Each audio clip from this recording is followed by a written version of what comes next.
जय श्री ओम नमः सिद्धेभ्य। नमो अरहंताणं नमो सिद्धाणं नमो आयरीयाणं नमो वज्रायाणं नमो लोये सवसाहूणम्।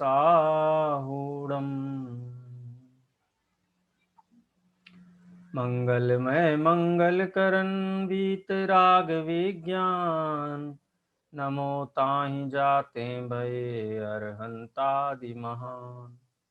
करि मंगल करि हो महा ग्रंथ करन को काज।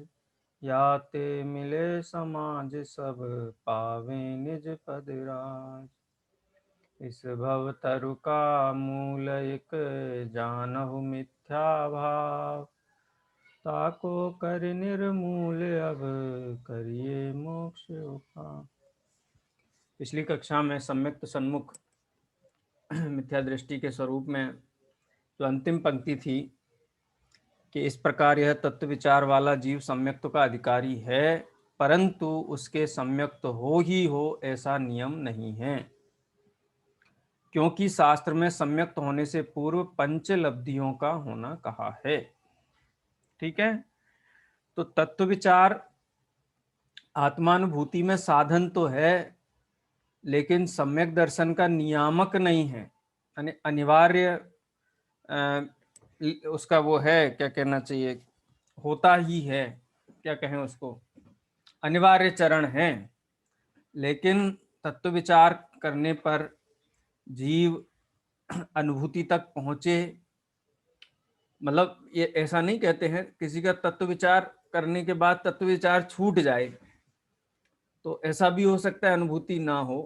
तो अनुभूति का नियामक क्या है, उस नियामक की चर्चा पंचलब्धियों के माध्यम से पंडित साहब करते। करना नियोग का विषय है। पंडित साहब ने यहाँ पर लगभग 3 पन्नों में करना नियोग के विषय को पंचलब्धियों के माध्यम से यहाँ प्रस्तुत किया है, और बहुत महत्वपूर्ण है। इससे भी अनेक भ्रांतियां जो अटकने हैं, वो अटकने और भ्रांतियां जो विकल्प हैं, वो विकल्प निश्चित रूप से उपशांत होंगे। इस दृष्टि से कोई करना नियोग भी जीव को शल्य मिटाने में साधनभूत है। सम्यक्त की चिंता में बैठा हुआ जीव सम्यक्त को प्राप्त नहीं करता है, निशल्य होना चाहिए। कब होगा, कैसे होगा, क्यों नहीं होता है, ये भी सम्यक्त के बाधक विकल्प हैं।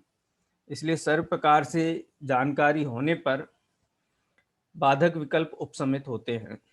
इस विवक्षा से पंडित साहब ने 5 लब्धियों का स्वरूप कहा है।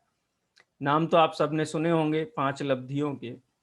आज संक्षेप में है ये चर्चा। लब्धि सार ग्रंथ में विस्तार से आचार्य नेमिचंद्र सिद्धांत चक्रवर्ती ने पूरा ग्रंथ ही लब्धि सार नाम से 5 लब्धियों के ऊपर लिखा है। देखते हैं इस विषय को, 5 लब्धियों का स्वरूप। एक एक पैराग्राफ आप लोग पढ़ना प्रारंभ करिए, फिर अपन उसका विश्लेषण साथ साथ में करते जाएंगे।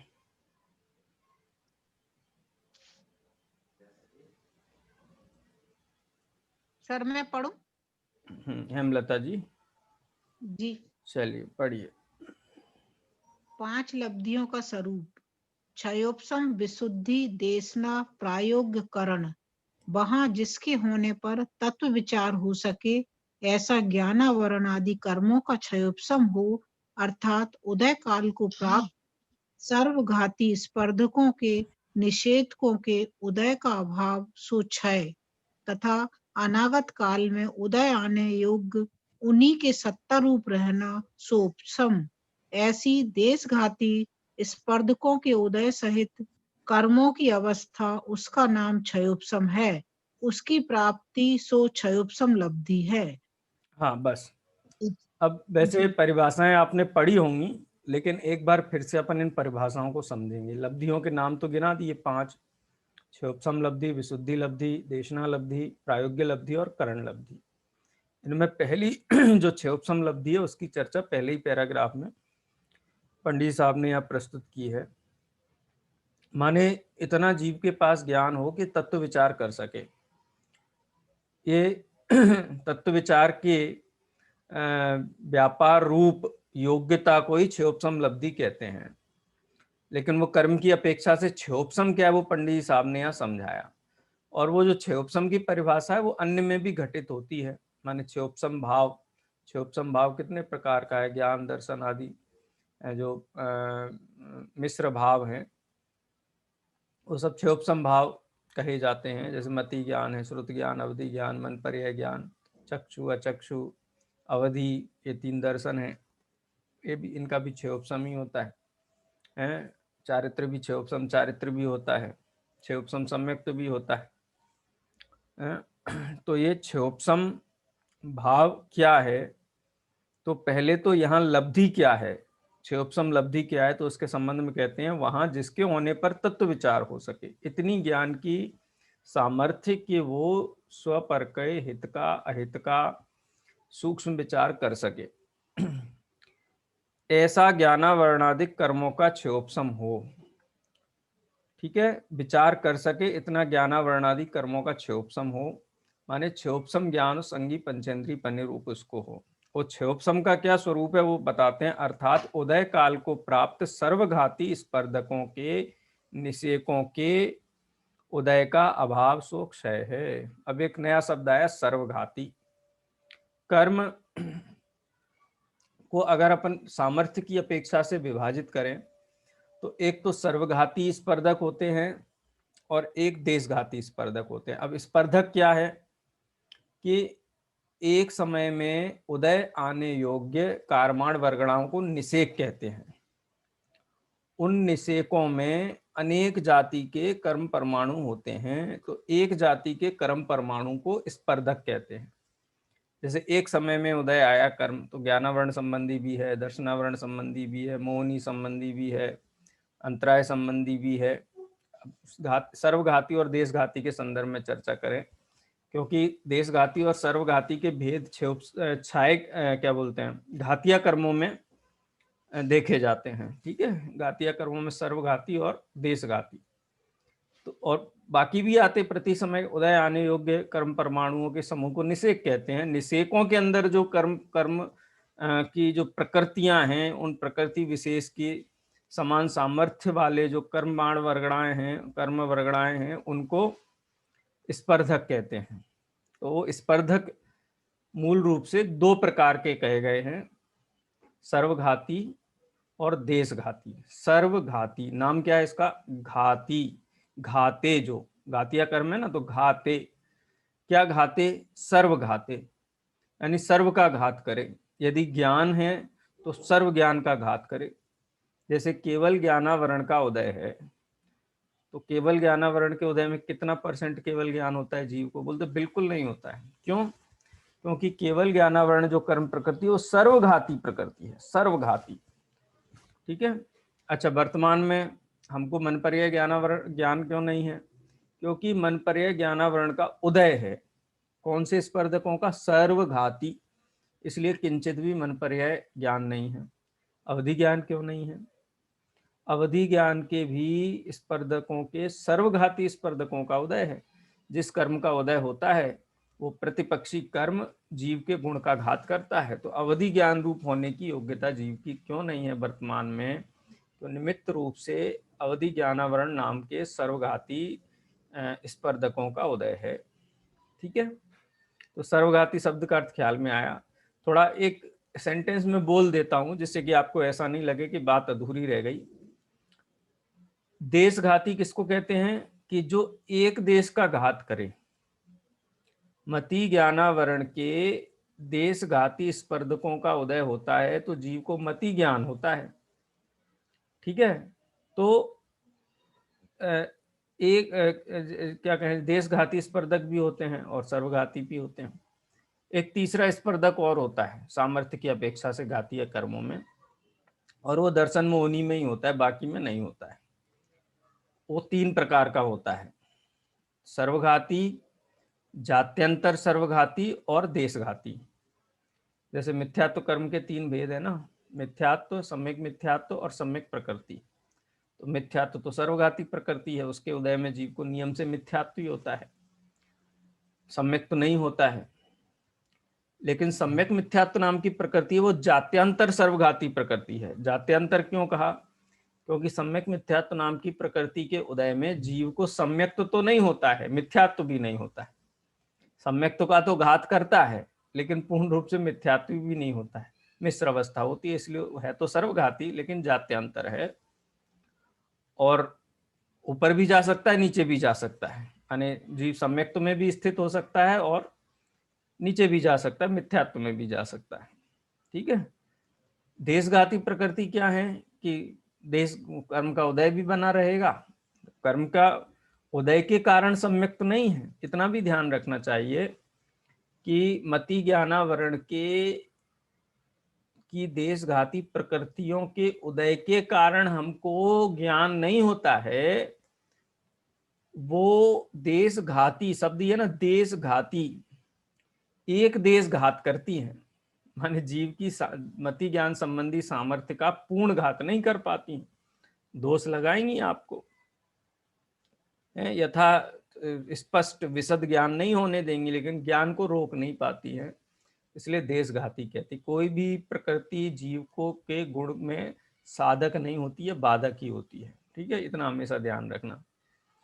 तो सर्वघाती जो स्पर्धक हैं, वो सर्वघाती स्पर्धकों के निषेकों के उदय का अभाव, माने जिस समय जीव क्षयोपम ज्ञान रूप परिणमित हो रहा है, उस समय ज्ञानावरण के सर्वघाती स्पर्धकों के उदय का तत्संबंधी मति और श्रुत ज्ञान संबंधी निषेकों, सर्वघाती प्रकृति स्पर्धकों के उदय का अभाव, मति ज्ञान के मति ज्ञानावरण के और श्रुत ज्ञानावरण के सर्वघाती निषेकों का ही उदय होगा, तो जीव को मति श्रुत ज्ञान नहीं हो सकता है। ठीक है ना। देशघाती स्पर्धकों का ही उदय होता है। तो सर्वघाती का क्या होता है? सर्वघाती के उदय का अभाव होता है। और सर्वघाती के उदय के अभाव को आगम में संज्ञा दी गई है उदयाभावी क्षय, क्योंकि क्षयोपम शब्द बना ना, तो उदयाभावी क्षय, उदय का ना होना सर्वघाती प्रकृति की, उसी को कहते हैं क्षय, उदयाभावी क्षय। ठीक है। अर्थात तथा अनागत काल में उदय आने योग्य। अनागत का मतलब होता है भविष्य, गत माने होता है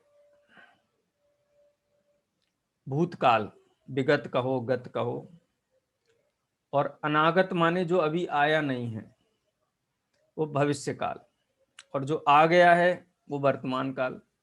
तो अनागत का मतलब भविष्य काल में उदय आने योग्य, उन्हीं का सत्ता रूप रहना, माने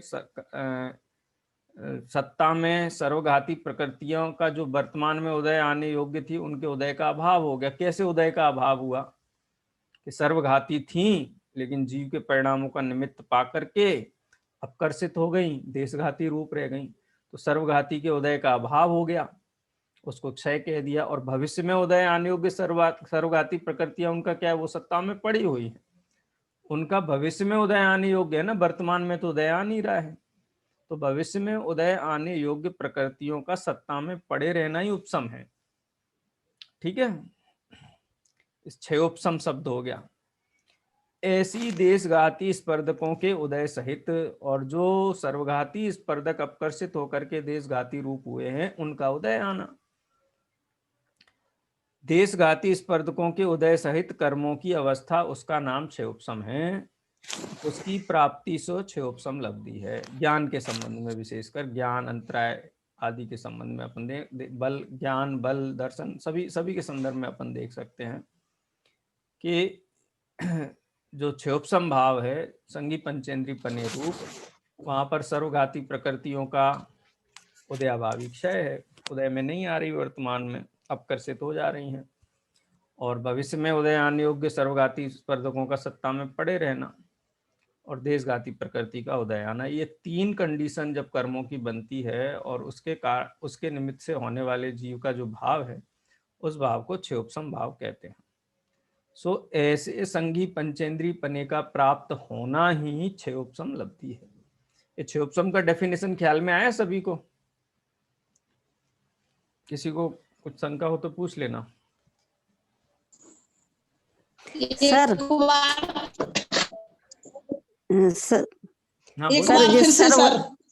सर्वघाती प्रगति है, तो जी अभाव हुआ है, ये नष्ट नहीं हुई है ना? इनका अभाव हुआ है सर्वघाती प्रगति देखो, की। कर्म बिना फल दिए तो नहीं जाता, जी ठीक है। तो नष्ट होने का मतलब ये नहीं है कि उदय में ही नहीं आई, उदय में आएगी, लेकिन सर्वघाती रूप उदय में नहीं आएगी, अपकर्षित होकर के देशघाती रूप हो गई। तो सर्वघाती प्रकृति जो वर्तमान में उदय आने योग्य थी वो देशघाती रूप हो गई, तो उसके उदय का अभाव हुआ ना, उसके उदय के अभाव को ही क्षय कह दिया यहाँ पे। आए ख्याल में? हाँ। ठीक है। कल्पना जी भी कुछ बोल रही थी, कल्पना जी सागर। मतलब वो देशघाती रूप माने होकर आएंगे उदय में। हाँ, देशघाती रूप उदय में होकर, रूप होकर के उदय में आएगी, ठीक है। और और उपसम फिर के आगे लगता है ना, अनागत काल में उदय आने योग उन्हीं का सत्ता रूप उपशम, उनको दबा दिया। नहीं, क्या कहा है यहाँ पे, अनागत काल में उदय आने योग्य उन्हीं का सत्ता रूप रहना। देखो, सर्व प्रकृतियों का तो देखो इसमें होता क्या है, कुछ प्रकृतियां अपकर्षित हुई, क्योंकि देशघाती प्रकृति बंध नहीं होता है। जब बंद होता है ना तो देशघाती रूप बंद नहीं होता है, वो तो अपकर्षित होकर के देशघाती रूप होती हैं। तो कुछ प्रकृतियां तो देशघाती रूप हो गई, कुछ की स्थिति बढ़ गई तो भविष्य में उदय आने योग्य हो गई। उन्हीं प्रकृतियों का भविष्य में उदय में आने योग्य रह जाना, स्थिति अपकर्षित हो गई, किसी की स्थिति अपकर्षित नहीं हुई, क्या हो गया, उसका अनुभाग अपकर्षित हो गया, किसी की स्थिति बढ़ गई सर्वघाती पर, वर्तमान में उदय आने योग्य नहीं, भविष्य में उदय आने योग्य हो गई। तो सत्ता में सर्वघाती प्रकृतियों का पड़े रहना या अनागत काल में उदय आने योग्य हो जाना, ये उपसम है उसका, ठीक है। उदयाभावी क्षय में और अनागत काल में उदय आने योग्य उपसम, इन दोनों में क्या अंतर है कि कुछ प्रकृतियां थीं वर्तमान में उदय आने योग्य प्रकृतियां थीं, किसी का अनुभाग कम हो गया, देशघाती रूप होकर के उदय में आई, और कुछ प्रकृतियों की स्थिति बढ़ के भविष्य में उदय आने योग्य हो गई। तो जो वर्तमान में सर्वघाती रूप होकर के उदय में नहीं आई और भविष्य में उदय आने योग्य हो गई, ठीक है, देशघाती रूप होकर के उदय में आने योग्य हो गई, भविष्य में उदय आने योग्य हो गई, वर्तमान में उदय आने योग्य सर्वघाती प्रकृतियां उन वर्तमान में उदय आने योग्य सर्वघाती प्रकृतियों की देशघाती रूप हो जाना या भविष्य में उदय आने योग्य हो जाना, उसको कहते हैं उदयाभावी क्षय, ठीक है। भविष्य में आएगी उदय में, जब वो सर्वघाती रूप आएंगी क्या? ऐसा कोई निश्चित नहीं है, कि ये तो वर्तमान का एक समय का क्षयोत्तम भाव पकड़िए खाली आप। तो वर्तमान में उन प्रकृतियों का क्या हुआ, सर्वघाती प्रकृतियों का, किसी का अनुभाग क्षीण होकर के देशघाती रूप हो गई, किसी की स्थिति बढ़ के भविष्य में उदय आने योग्य, भविष्य में वो सर्वघाती रूप ही उदय आए ऐसा नियम नहीं है, नहीं है। ठीक है। सर इसको थोड़ी उदाहरण से समझा दीजिए। उदाहरण से समझाएं? अब इसके लिए उदाहरण कहाँ से अच्छे ढूंढ ने लाऊं मैं?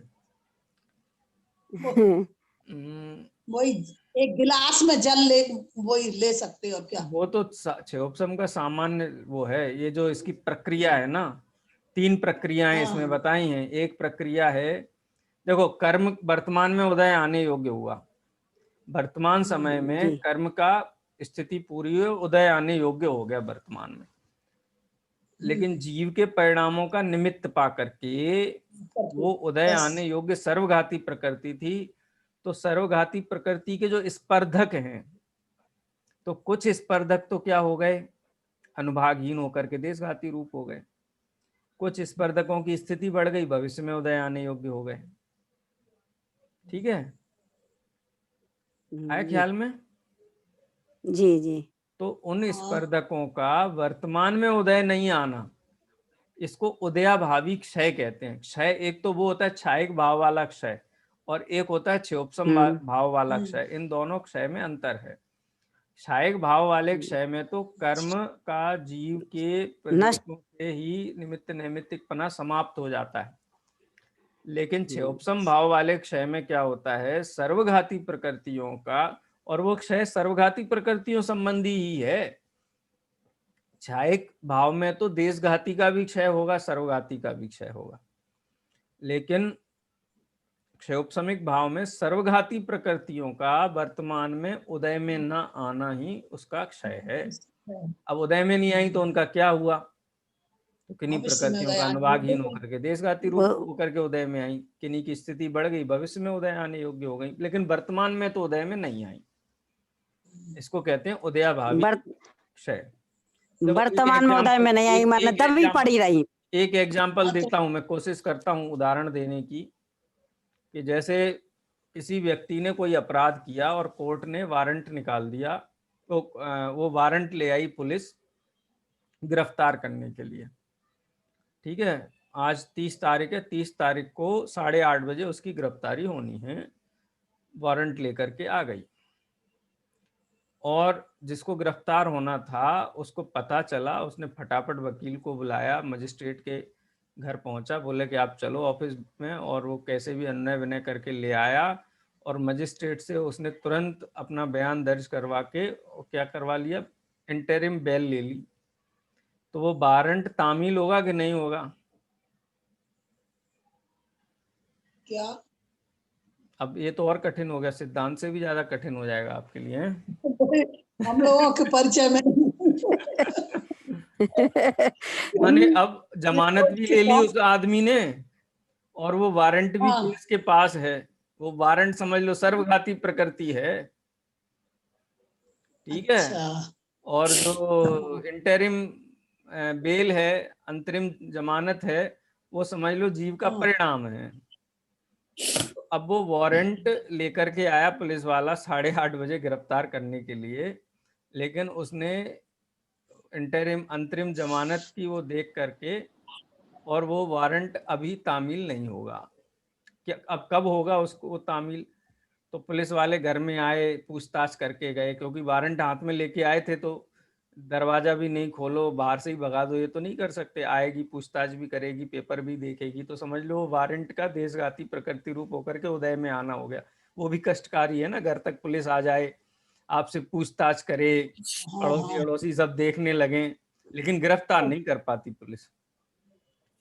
तो ये उसका देशघाती रूप, वारंट है हाथ में, तो आपको सवाल का जवाब भी देना पड़ेगा, पड़ोसी अड़ोसी कुछ भी कहते रहे, कोई भी देखता रहे, लेकिन वो पुलिस गिरफ्तार नहीं कर पाएगी, लेकिन आपको सवालों का जवाब देना पड़ेगा। ये उसका देशघाती रूप होना है। अब दूसरा, अब वो वारंट निरस्त हो गया, क्या बोले निरस्त नहीं हुआ?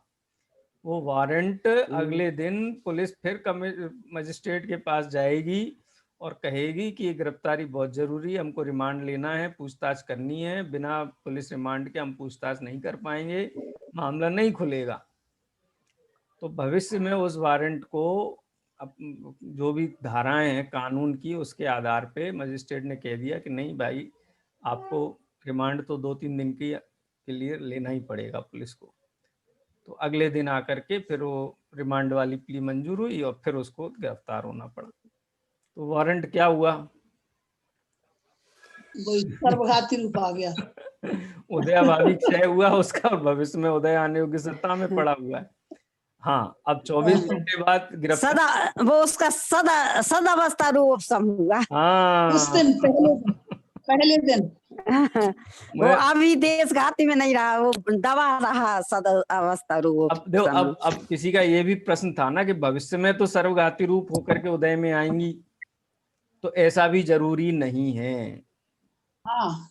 ऐसा भी जरूरी नहीं है कि अब वो रिन्यू कर दिया मजिस्ट्रेट ने, सेशन कोर्ट लेवल पे समझ लो कि वो जो होता है उसके आधार पे, तो व्यक्ति को पता चला कि नहीं ये वारंट तो अब रिमांड हो गई है 3 दिन की, तो अब तो गिरफ्तारी देनी ही पड़ेगी जाकर के, तो उसने हाई कोर्ट में रिट लगा दी जाकर के।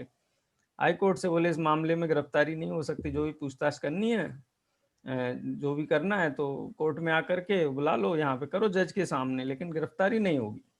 तो भविष्य में वो फिर से देशघाती रूप होकर के उदय में आए। तो ये एक प्रक्रिया है, समझ लो, ऐसी ये प्रक्रिया है कर्मों की। चलिए, क्लियर हो गया होगा अब तो। जी। तीन कंडीशन है ना। एक कंडीशन है सर्वघाती प्रकृति जो वर्तमान में उदय आने योग्य थी, उदय में नहीं आई। अब उन प्रकृतियों का क्या होगा? भस्म तो नहीं हो जाएंगी, कुछ ना कुछ तो होगा, भविष्य में उदय आने योग्य हो जाए या देशघाती रूप होकर के अपकर्षित होकर के उदय में आ जाए। दो स्थितियां हो सकती हैं। तो उसको उदय नहीं आया, इसी को कहते हैं क्षय, उदयाभावी क्षय। क्षयिक भाव में क्या होता है? क्षयिक भाव में एक्चुअल क्षय होता है। यहाँ बस उदय में नहीं आए, उसी में खुशी है कि हमारी पुलिस गिरफ्तारी करके अब दरवाजे पे पुलिस चली जाए, उसके बाद आकर के अकड़ वगैरह बोले पुलिस कोई भी आ जाए, कोई खेल है क्या कोई गिरफ्तार करने का? कोई ने पूछा क्या हुआ? बोले कुछ नहीं हुआ, आए थे पूछने, बता दिया हमने, हैं। लेकिन पुलिस आए पूछे तो वो कोई अच्छी बात तो नहीं है, लेकिन गिरफ्तार नहीं हुई है, देशघाती प्रकृति का उदय समझ लो, और उस वारंट का उदयाभावी क्षय समझ लो। ऐसे अपन इसको क्षय उपसम भाव को समझ सकते हैं। क्षय, उपसम और उदय तीनों ही होते हैं क्षय उपसम भाव में। क्षय, उपसम और उदय। वैसे इसका पूरा नाम होना चाहिए क्षयोपसमोदयिक भाव। पता है आपको? क्षयोपसम भाव का पूरा नाम होना चाहिए क्षयोपसमोदयिक भाव, क्योंकि इसमें क्षय भी है, क्षय तो नहीं है, उदय भाव, उदय का अभाव है, उसको क्षय कह दिया। सर्वघाती प्रकृतियां सत्ता में पड़ी हुई हैं इसलिए उपसम कह दिया, और देशघाती प्रकृतियों का उदय आ रहा है इसलिए औदयिक भी हो गया। तो इसका पूरा नाम क्षयोपसमोदयिक होना चाहिए। ठीक है, क्योंकि क्षयोपसमिक भाव की सबसे सर अभी आपने सर आपने अभी वो जात्यंतर सर्वघाती प्रकृति बताया, सम्यक मिथ्यात्व प्रकृति को, इसका थोड़ा और खुलासा। देखो, कोई मतलब इसका अनादि कहने मिथ्या का दृष्टि, नाम मतलब ये जात्यंतर हम पहली बार सुन रहे हैं। हाँ, कोई अनादि मिथ्या दृष्टि जीव है ना, अनादि मिथ्या दृष्टि जीव तत्व विचार के बल से पहली बार जब सम्यक प्रकट करता है, तब उसके सत्ता में एक ही कर्म होता है जिसका नाम है मिथ्यात्व। तीन प्रकृतियां नहीं होती दर्शन मुखों की अनादि मिथ्या दृष्टि को। लेकिन पहली बार सम्यक दर्शन हुआ तो सत्ता में पड़ी हुई मिथ्यात्व प्रकृति टुकड़े टुकड़े हो जाती है, और वो टुकड़े तीन प्रकार के होते हैं उसके, एक मिथ्यात्व, एक सम्यक मिथ्यात्व और एक सम्यक प्रकृति। ये समझ लो कि जैसे चक्की में कठोर गेहूं डाला है तो उसके टुकड़े निकले, दलिया बनाते हैं, दलिया बनाते हैं, तो दलिया चक्की में पीस के निकालते हैं, तो पतली चलनी से भी छानते हैं और मोटी से भी छानते हैं। पतली से छानते हैं तो आटे में डाल देते हैं, और मोटी से छानते हैं वो गेहूं होता है, उसको वापस चक्की में डाल देते हैं। जो बीच का बचता है वो दलिया है। तो बीच में जो बचा हुआ है ना वो सम्यक प्रकृति है। ठीक है, अब उसका इफेक्ट क्या है, वो कब उदय में आता है? कि सम्यक प्रकृति उदय में आए जरूरी नहीं है। सम्यक प्रकृति किन्हीं जीवों को उदय में आता है कब? तत्व के संबंध में शंका होने पर, सत्य और असत्य की मिश्र अनुभूति होने पर, चतुर्थ गुण स्थान से गिर करके तीसरा गुण स्थान होता है, तो उस जीव को तत्व के संबंध में मिश्र भाव रहता है। उस मिश्र भाव का निमित्त कौन है? निमित्त का ज्ञान कराया है वो तो कर्म को, तो सम्यक प्रकृति का उदय होता है उस समय। सम्यक प्रकृति का उदय नहीं होता है और मिथ्यात्व का भी उदय नहीं होता, सम्यक मिथ्यात्व का उदय होता है तीसरे गुण स्थान में। तो सम्यक मिथ्यात्व क्यों होता है जीव को, मिश्र भाव क्यों होता है? तो उसमें एक मिश्र कर्म है जिसका उदय निमित्त होता है। तो जात्यांतर सर्वघाती क्यों कहा उसको? क्योंकि उस जीव को आप क्या कहोगे? मिथ्या दृष्टि कहोगे तो नहीं कह सकते, सम्यक दृष्टि कहोगे नहीं कह सकते। सम्यक दृष्टि भी तो सम्यक दर्शन भी नहीं है, तो सर्वघाती मिथ्यात्व जैसी सर्वघाती तो नहीं है, क्योंकि मिथ्यात्व भी नहीं है, इसलिए जात्यंतर सर्वघाती का उसको। ये सबको ख्याल में आ गया? अगर नहीं आया हो तो आप पूछ लो। क्षयोपसम भाव को ना एक बार अच्छे से समझ लो, क्योंकि बार बार आपको परेशान करेगा नहीं तो ये प्रश्न। बहुत लोगों को पता नहीं कंफ्यूजन क्यों होता है, बहुत सरल है ये, कोई कठिन है। एक बार और समझाइए, हमारा मोबाइल चला गया था पहले वाला। अच्छा, आपने सुन नहीं पाया? अच्छा, आप में से ही समझाओ जरा क्षयोपसम भाव, तो मुझे समझ में आए कि आपके जो ऐसा सोच रहे हैं उनको समझ में आ गया है, वो एक बार समझाएं, जिससे मुझे समझ में आए कि उनको समझ में आया है कि नहीं आया है। कौन बोलेगा? चलो क्षयोपसम भाव का तीनों स्टेप्स इसके। बोलिए, कौन बोलेगा? सर प्रीति जी। हाँ, जैसे प्रीति जी बोलिए। कर्म, हाँ, जैसे वर्तमान में कर्म है, अभी अब आ नहीं रहे हैं पर उदय मतलब सत्ता में है, तो सर्वघाती स्पर्धों का उदयाभावी है। और बोलते जाइए। उन्हीं प्रकृतियों का जो आने वाली है पर अभी नहीं आ रही वर्तमान में, सद आगामी काल में सद अवस्था रूप उपशम मतलब दबी पड़ी हैंगी। ठीक है। और कुछ जो प्रकृतियां हैं उन्हीं में से देशघाती मतलब वर्तमान में उनका उदय चल रहा है, वो देशघाती का उदय है। ऐसी 3 कंडीशन को क्षय उपशम कर्म कहते हैं, हाँ, बोलते क्रम का हैं। 6 ऑप्शन कहते हैं। ठीक हाँ है। हाँ कोशिश बहुत ठीक है। अच्छी की प्रीति जी ने, तो मतलब अच्छी क्या, बहुत अच्छी की है। एकदम ठीक से उन्होंने बोला है। और भी कोई अगर बोलना चाहे, 1-2 लोग और बोलो, फिर मैं उसको कंक्लूड कर दूंगा। मीना जी। जी मैंने तो सुन ही नहीं पाया ना, अच्छा, आपने सुन नहीं एक पाया इसको। चलिए, मोबाइल चला गया था सर कोई मेरा। बात नहीं। हेमलता जी बोलिए एक बार, 6 ऑप्शन भाव, 6 ऑप्शन का क्या मतलब है?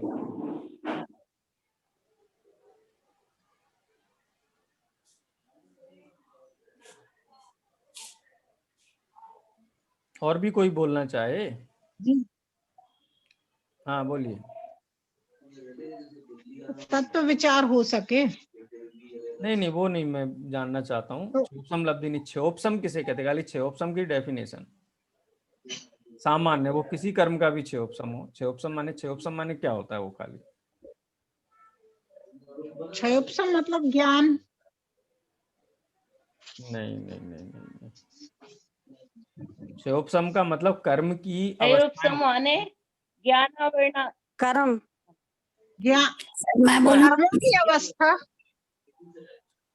कर्म की, क्षयोपशम माने ज्ञानावरणादि, हाँ, बोलिए। ज्ञानावरणादि कर्मों सर्वघाती प्रकृतियों का उदयाभावी है, और उन्हीं सर्वघाती प्रकृतियों का उदयाभावी है और उन्हीं का सदवस्था रूप उपशम, उसी अवस्था में वे अभी दबी पड़े हैं। उनका सदवस्था रूप उपशम, उद्देश्यघाती प्रकृतियों का उदय, इन तीनों के होने पर क्षय उपशम बनता है। हाँ इस कर्म का क्षय उपशम। हाँ, बहुत बढ़िया। लता जी ने बहुत एकदम व्यवस्थित बताया उसको, लेकिन प्रतिक्रिया बहुत कम आ रही है, तो मुझे लग रहा है कि समझ सर में मैं नहीं आ बोलूं? रहा है। हाँ ममता जी सर मैं बोलूं? बोलिए। हाँ, जो सर्वघाती इस प्रकृति है, उदय में आने के लिए तैयार है, उनका तो हो जाए, उनके उसके निषेकों का हो जाए अभाव, और उन्हीं में से जो आगामी काल में आने के लिए तैयार हैं, आगामी काल में आएंगी सर्वघाती प्रकृतियां, उनका हो जाए उपशम। और उन्हीं में से कुछ प्रकृतियां जो देशघाती स्पर्धक का उदय, ऐसी तीनों की मिली जुली अवस्था को क्षयोपशम प्रकृति, ठीक है, अच्छा है, कर्मों पर्याप्त। की क्षयोपशम रूप अवस्था। बहुत बढ़िया। मैं एक बार बोल रहा हूँ, फिर मैं पूछूंगा सबसे, क्योंकि ये क्षयोपसम का आज चैप्टर ही क्लोज कर देना, कभी लाइफ में दोबारा क्षयोपसम नहीं पढ़ना पड़े इसके लिए। देखो, हर समय कर्मों का उदय आता है जीव को, संसारी जीव को, जिनकी सत्ता में कर्म पड़े हुए ना, उनको नियम से उदय में आता है। अब उनमें से घातिया अघातिया दोनों का ही उदय आता है। घातिया कर्मों में उदय आने योग्य जो स्पर्धक हैं, देखो निषेक किसको बोलते हैं और स्पर्धक किसको बोलते हैं, ये समझ लो थोड़ी सी। निषेक माने होता है एक समय में उदय आने योग्य कर्म परमाणुओं को निषेक कहते हैं। अब उस निषेक में कौन कौन से कर्म हो सकते हैं? सब होंगे उसमें, ऑल मिक्स्ड, सभी। अब उसमें एक एक जाति अलग कर दो। ज्ञानावरण के स्पर्धक अलग हैं, ज्ञानावरण में भी सर्वघाती स्पर्धक हैं, देशघाती स्पर्धक हैं, दर्शनावरण के स्पर्धक अलग हैं। ऐसे अलग अलग कर्मों के जो होते हैं ना, उनको स्पर्धक कहते हैं। एक निषेक के अंदर अलग अलग कर्मों के अलग अलग स्पर्धक होते हैं। अब वर्तमान में उदय आने योग्य जो सर्वघाती स्पर्धक हैं, जैसे हमको मति ज्ञान और श्रुत ज्ञान है, मति ज्ञान श्रुत ज्ञान क्षोभसम ज्ञान है, तो मति ज्ञान श्रुत ज्ञान का ही उदय नहीं आ रहा है, इसके साथ में मति ज्ञानावरण और श्रुत ज्ञानावरण के सर्वघाती स्पर्धक भी वर्तमान में उदय आने योग्य हैं। नहीं तो एक श्रुत केवली का श्रुत ज्ञान और एकेंद्रीय के श्रुत ज्ञान में अंतर क्यों होता है? क्योंकि एकेंद्रीय को मति ज्ञान और श्रुत ज्ञान संबंधी सर्वघाती स्पर्धक बहुभाग में उदय में हैं और अल्प भाग में देशघाती स्पर्धकों का उदय है। लेकिन श्रुत ज्ञानी जो जीव हैं, केवली श्रुत केवली आदि हैं, उनको बहुभाग देशघाती प्रकृतियों का उदय है और अल्प भाग सर्वघाती प्रकृतियों का उदय है। अब हम अपने लिए देखें तो वर्तमान में मति ज्ञानावरण श्रुत ज्ञानावरण के सर्वघाती स्पर्धकों का जो उदय आने वाला है, अगले ही क्षण आने वाला है, लेकिन हमारी अवस्था, योग्यता, परिणाम उसका निमित्त पाकर के सर्वघाती स्पर्धकों की क्या स्थिति हो गई कि कुछ का जो उदय आने योग्यता है अनंतर पूर्व समय में, जो वर्तमान समय में उदय आने योग्य थे, अनंतर पूर्व समय में निषेक रचना हुई। उस निषेक रचना के सर्वघाती प्रकृतियों का की जो अनुभाग है, फल देने की सामर्थ्य है, उसमें क्या हो गया? अपकर्षण हो गया, तो देशघाती रूप हो गई। और कुछ स्थिति का उत्कर्षण हो गया तो भविष्य में उदय आने योग्य हो गई। वर्तमान में उदय में नहीं आई, उदय का अभाव हो गया। अभाव नहीं हुआ, प्रकृतियों का अभाव नहीं हुआ, प्रकृतियां तो हैं सत्ता में, उनके उदय का अभाव हो गया। एक तो कर्म का अभाव होता है तो उसको क्षायक भाव कहते हैं, लेकिन कर्म है और उसके उदय का अभाव होना, ये क्षयोपसम वाला क्षय है। तो उन प्रकृतियों का वर्तमान में उदय का अभाव हो गया, तो उन प्रकृतियों का क्या हुआ?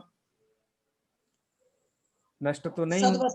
हाँ, कुछ का तो भविष्य में उदय आने योग्य हो गई वो, और कुछ देशघाती रूप उदय होकर के आई। तो पहली जो कंडीशन की जो कर्म प्रकृतियां हैं जो उदय में आनी थी, तो उदय का अभाव हो गया तो उनका क्षय हो गया। लेकिन उन प्रकृतियों का दो परिणतियां हो गई। एक परिणति क्या हुई? एक तो उन्हीं प्रकृतियों का सत्ता में पड़े रहना, पड़ी हुई है ना, हाँ, भविष्य में, कुछ कर नहीं भविष्य पा में रही हैं, आने योग्य है। अभी बैठी है, चिपकी बैठी है एकदम मुंह बंद करके, तो उपसमित भविष्य में आवेगी। देखो, दबना उपसमित, उदयाभावी क्षय, उदयाभावी क्षय और सद्वस्था रूप उपसम, ये दोनों एक ही है मतलब। हाँ, एक ही है, एक उन्हीं प्रकृतियों की बात है। हाँ, वो उन्हीं प्रकृतियों की है, उन्हीं प्रकृतियों की बात है। हाँ, ठीक है, तो भविष्य में उदय आने योग्य हो गई, लेकिन हाँ। सत्ता में तो पड़ी हुई हैं। तो सत्ता में पड़ी हैं तो मुखर हैं कि दबी बैठी हैं? अभी तो दबी हैं। तो दबी हैं तो उपसम हो गया उनका। अच्छा, अब उदय में क्या आया कि उदय में वो जो अपकर्षित होकर के देशघाती रूप प्रकृतियां थी, उनका उदय आ रहा है। क्योंकि देशघाती प्रकृतियां कोई जीव बांधता नहीं है, ये सर्वघाती प्रकृतियां ही अपकर्षित होकर के देशघाती रूप होती हैं, है ना ख्याल में? तो ये तीन अवस्थाएं हो गई। सर्वघाती प्रकृतियों का के उदय का अभाव हो गया, उन्हीं प्रकृतियों का भविष्य में उदय आने योग्य हो गया, तो वो उनका सदवस्था माने सद माने विद्यमान रहना, अवस्था रूप उपसम, सद अवस्था वो अभी भी सत्ता में पड़ी हुई हैं, लेकिन चुपचाप पड़ी हुई हैं, मुंह बंद करके पड़ी हुई हैं, जीव के गुण का सर्वथा घात नहीं कर पा रही हैं, ये उनका सदवस्था रूप उपसम है। और देशघाती प्रकृतियों का उदय, उसका नाम क्या है? उदय, उदय भाव। तो इसीलिए मैंने कहा ना, इस क्षयोपसम भाव का नाम आप ऐसे याद रख